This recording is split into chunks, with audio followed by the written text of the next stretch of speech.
A man accidentally unearthed a world-famous pink diamond. It was so large and beautiful that it could have stunned the entire world, but the man was a slave. His name was Solomon. He wanted to keep it for himself. Recently, another worker had been shot dead for hiding a diamond as small as a grain of rice. So where could he hide such a large diamond? Solomon's heart began to pound. Just then, there was a loud explosion. A nearby water pump exploded, drawing everyone's attention. Solomon quickly seized his opportunity. He bent down slightly and hid the diamond between his toes. Then, pretending to need to go to the restroom, he left. But the rebel commander, suspicious of Solomon's appearance, blocked his path. They thoroughly searched Solomon, but the diamond was hidden beneath his soles, so nothing was found. As Solomon walked a short distance away, a gun barrel was pointed at his neck. It was the commander. He had followed Solomon. Solomon was about to hand over the diamond when fate struck him again. Just then, government forces attacked. A bomb exploded near them. The commander was seriously injured, and Solomon escaped. Later, Solomon buried the diamond under a dead tree. But then the government forces arrested him. In prison, Solomon met the remaining commander again. He wasn't dead. His eye was injured. He shouted to everyone, "This boy has a priceless pink diamond. Whoever finds it will receive a huge reward." Quote, now everyone's eyes turned greedily to Solomon. To save his life, Solomon refused the diamond. He even took off all his clothes to prove he had nothing. He could fool ordinary people, but not Denny. Denny was a white man, but he was born and raised in Africa. He smuggled diamonds and would find them wherever they were. It was a dangerous profession. One small mistake and he could lose his life. But Denny had a lot of experience. He had honed his cunning and clever methods. He could not only detect and prevent theft and robbery but was also adept at selling smuggled goods like diamonds. That day, Denny easily acquired another batch of diamonds. Now, to take these diamonds to a neighboring country and sell them, Denny disguised himself as a magazine reporter. He informed them and took some local shepherds with him. The diamond was sewn under a sheep's skin to prevent it from being found. But Denny, who had never been found, made a mistake this time. Faced with the danger of being caught, Denny was forced to call his boss, Cat C. Cat C was the head of Africa's largest mercenary force, the Mercenary Army, and his reputation was renowned throughout the region. But this time, his opponents were so powerful that they ignored Cat C's advice and threw Denny straight into jail. While in jail, Denny learned that Solomon possessed a rare pink diamond. When his partner bailed him out, Denny immediately informed his men and ordered Solomon out at any cost. Because Denny knew how valuable the pink diamond was, even more so than Solomon himself realized. If Denny could find the diamond, he could become rich.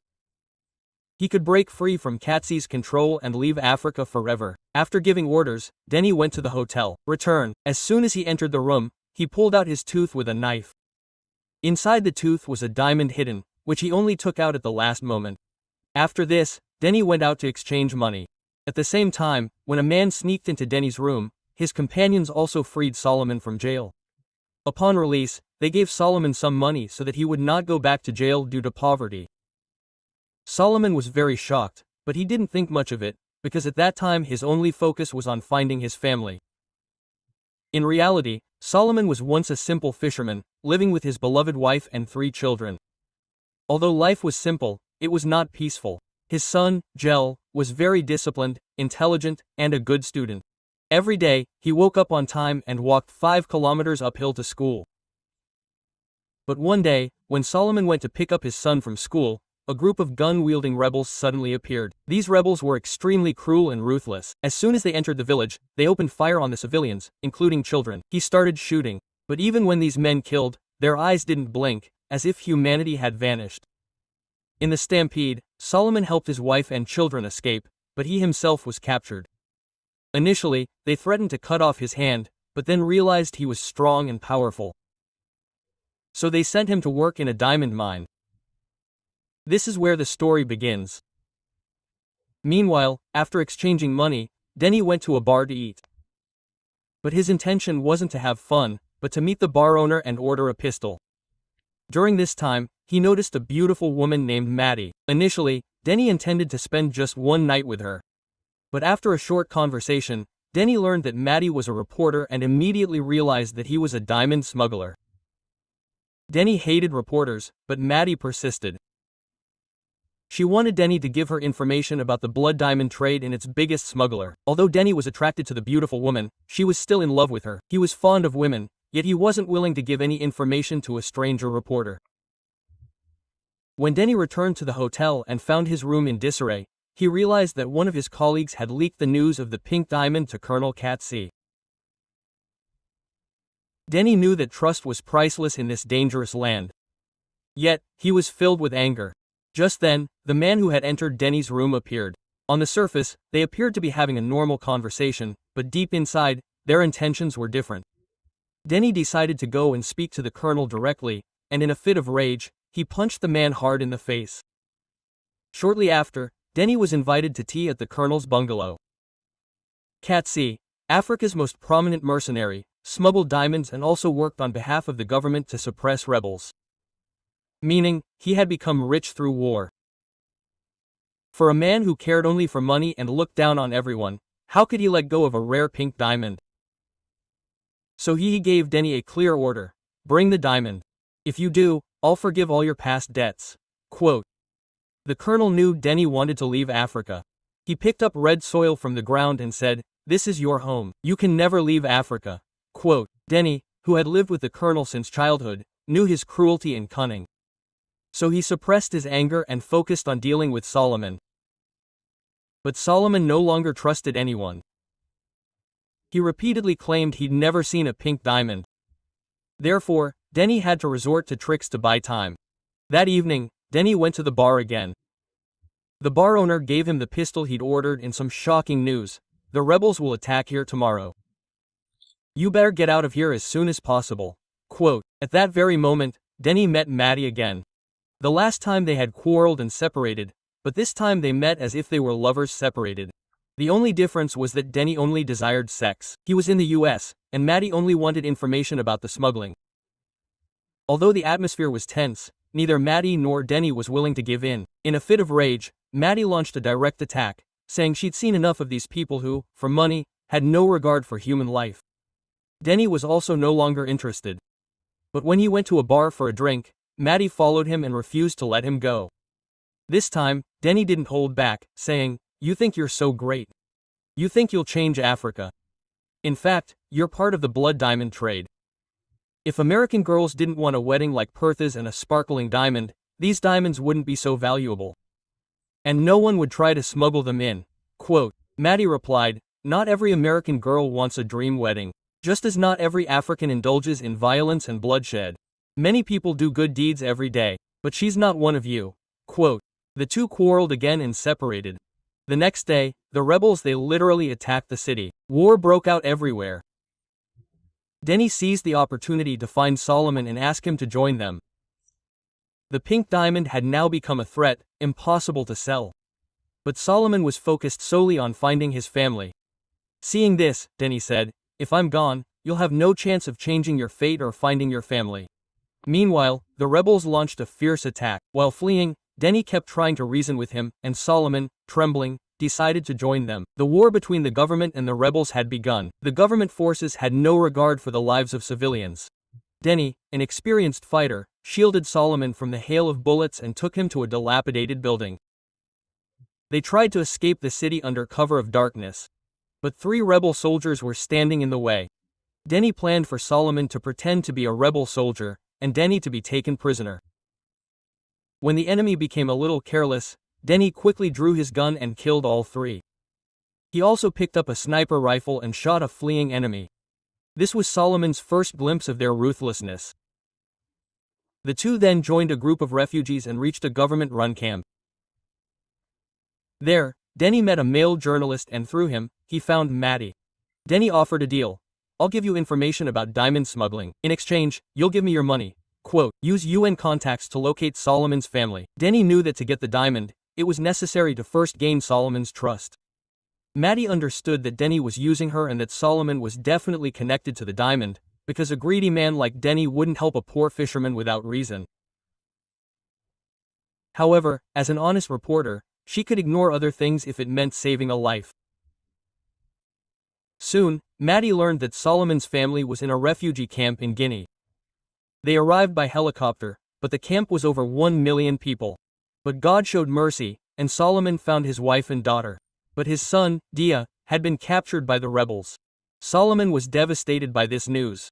He knew that other children were being turned into killing machines, and Dia must have become one too. Solomon's words proved true. Dia had now become a child soldier trained by a one-eyed commander. He killed villagers with complete emotion and remained at the forefront. Meanwhile, the government announced he assured them that the refugees wouldn't be sent home until the war ended. Solomon was now completely bereft and broken. He muttered his son's name daily, and Denny was now completely focused on the diamond. He had discovered where the diamond was buried, but the area was dangerous, controlled by several groups. He knew that only Mahdi's team could reach it. Meanwhile, Mahdi was deeply troubled. Bright and intelligent, she had studied at a prestigious university. She could have lived a luxurious life in New York. But she harbored a passion for saving the world. She wanted to end the world's injustice. But her reports, articles, and photographs only brought tears to people's eyes, and the reality remained unchanged. Now she wanted to do something concrete. Expose those behind the blood diamond trade. Perhaps inspired by Mahdi's intentions or simply by her desire for the diamond, Denny told her the whole truth. I smuggle the diamonds into neighboring countries. Local buyers there sell them to brokers. The brokers then bribe the customs officials. Quote, they could prove that these diamonds were mined from local mines, allowing them to be legally shipped abroad. Behind this entire diamond smuggling chain was a powerful man named Van Dyke. On the one hand, he amassed huge quantities of diamonds and controlled their supply to keep prices high. On the other, he made every effort to keep the war alive by preventing the rebels' diamonds from directly entering the market. After revealing all this, Danny promised to provide concrete evidence of this nefarious business, but only after he found the pink diamond. Otherwise, if this were to come to light, he would be buried alive. So, a deal was struck between Danny and Matthew. Danny and Solomon then pretended to be employees of Matthew's team and joined the mission. But on the way, their convoy came under attack by rebels. In this crisis, the kind-hearted Solomon saved a child's life, but because there was no more room on the bus, Danny, Matthew, and Solomon had to board a small truck. Watch the twist of fate. The bus they never boarded. The rebels had killed all the passengers. So, the three of them took the truck and fled into the jungle. But as they escaped danger, they encountered local guerrilla fighters. Fortunately, they weren't the ones to kill without reason. After a little conversation and seeing Maddie's photography, they let go of their anger and took the three of them to a hidden, safe place. This place was a complete contrast to war-torn Africa, a paradise. All the children here were formerly child soldiers, but now, thanks to love and proper education, they were living innocent and happy lives again. The owner of the place was responsible for all this. He believed that there was truly no difference between good and evil. Even if every bad person became good for a moment, life could find meaning.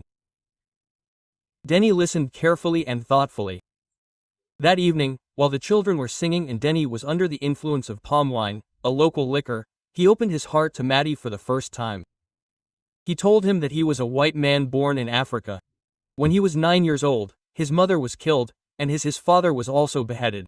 The war had taken everything from him. Then, at the age of 19, he joined forces with a colonel and became a mercenary. From then on, he fought against black people. But later, he realized that all this was neither for peace nor for eliminating racial hatred. It was all about money. From then on, he began working alone, becoming a gold smuggler himself. But now, he simply wanted a quiet and simple life, and the pink diamond was Denny's ticket out of Africa.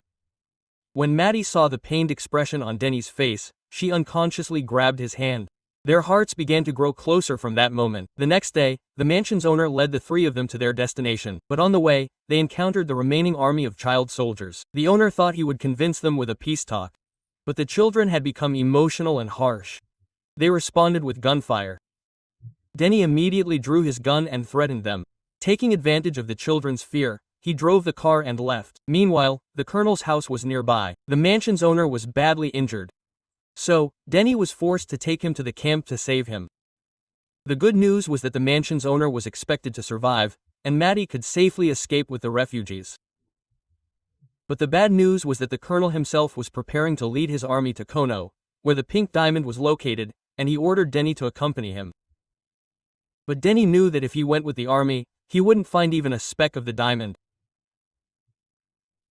So, as soon as he left the tent, he immediately asked Maddie for help in distracting the soldiers standing near the armory so that he could sneak inside and steal the weapons and take Solomon himself. Maddie understood that Denny was deliberately embarking on a dangerous mission, and this might be his last. Tearfully, she nodded her head and agreed.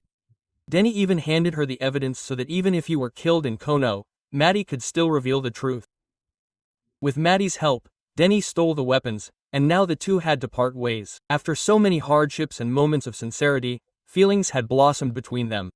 But this separation was perhaps forever, for beyond love, they had their own paths and duties on this earth. Before leaving, Maithy took a photo of Danny and gave him her office number, home number, and mobile number. Previously, people had always followed Maithy, but this time, she took the lead. Now, both set out towards their respective destinies. On the way, Danny and Solomon discussed the information about the pink diamond. When Solomon learned that the diamond was over 100 carats, his gait became lighter, as if the diamond and freedom were not far away. But that very night, tragedy struck again. A rebel army vehicle passed by, and Solomon saw his son Dia inside. Extremely anxious, he shouted, drawing the rebels' attention, and they barely escaped with their lives. This incident enraged Danny. He drew a knife and threatened Solomon, "If you do anything wrong next time, I'll skin you. I'll tear him apart." But Solomon, more precious than the pink diamond, was his son. That evening, Denny and Solomon quietly headed towards the rebel camp. But there was no sign of the diamond. So they had to move on. On the way, they'd previously talked about diamonds. But now they began to talk about each other's lives and gradually began to pour out their hearts. Denny even declared that he would save Solomon's son, Dia. They continued for another day and night, traveling through hidden paths, and finally reached the mine where the pink diamond was buried. But it was heavily guarded, making it impossible to get inside. Denny had no other option. So, he took the risk and sent the colonel the exact location of the mine so he could launch a heavy armed attack, clearing a path. Denny knew this was a very dangerous move, but he had no other option.